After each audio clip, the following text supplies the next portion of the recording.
อ้บ่าวหนวดปอกทุเรียนปอกทุเรียนเป็นบ่เนาะบ่เคยเออแหกไปน่ะข้อยเห็นเขาเฮ็ดไผสิไปเคยเนาะลูกสั่งทุเรียนมาให้อันกินว่าซั่นอันเฮ็ดบ่เป็นก็เลยมาลองเฮ็ดเบิ่งหั้นเด้เออใส่หั่นโอ้ได้อยู่เว้ยบ่าวหนวดเป็นผลโอ้ทุเรียนมันอ่อนตัวน่ะมันมีดเถอะโอ้คือเห็ดมุนเหมือนแหกออกมาทีละอันเขาเห็นเขาเฮ็ด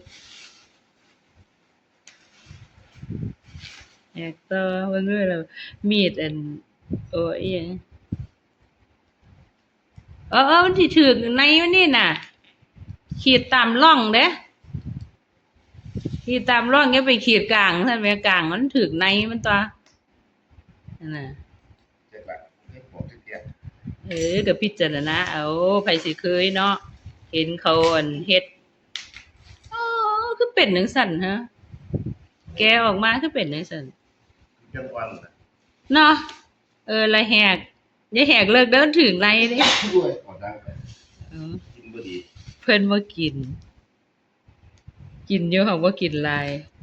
แต่ข้อยมักพี่น้องเพิ่นเฮ็ด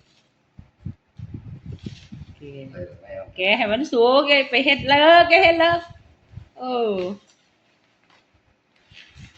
ทั้งนี้เลิกบ่เป็นหยังทั้งหลังอะทั้งใต้อย่าเฮ็ดเลิกเจ้าเพิ่งเฮ็ดเจ้าก็บ่ทันเข้าใจนั่นเห็นบ่อย่าไปเฮ็ดมาทั้งหลังพี่บัดนี้มันจังสิแก้ได้อือแล้วได้บอกไหมเพิ่นบ่เคยไปซื้อเขาซื้ออันเป็นอันเขาแก่แล้วซะเอาแก่เลิกเลยหั่นน่ะแก่ไปเลิกโอ๊ย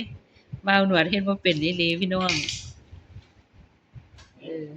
นั่นเห็นบ่มันถูกมีดน่ะเอาวางไว้ก่อน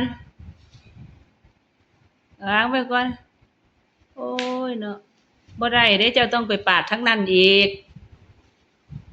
ปาดทั้งนั้นอีกยังว่าโอ้ยอย่าไปเฮ็ดแบบนั้นยังว่าอยู่หั่นล่ะมันบ่สวยหั่นน่ะออกได้อยู่แต่ว่าเจ้าต้องไปปาดทั้งนั้นมันจังบ่แตกความหมายน่ะโอ้ยหมุนอุ้ยปุ้ยพี่น้องเอ้ยหมุนอุ้ยปุ้ยนั่นล่ะอ้าวตามนี่แหละของแซ่บเฮ็ดจั่งใดได้เนาะพูดแล้วเฮ็ดเองจั่งได้บ่าวหนวดเฮ็ดบ่แล้วก็เลยเฮ็ดเองสวยมากค่ะ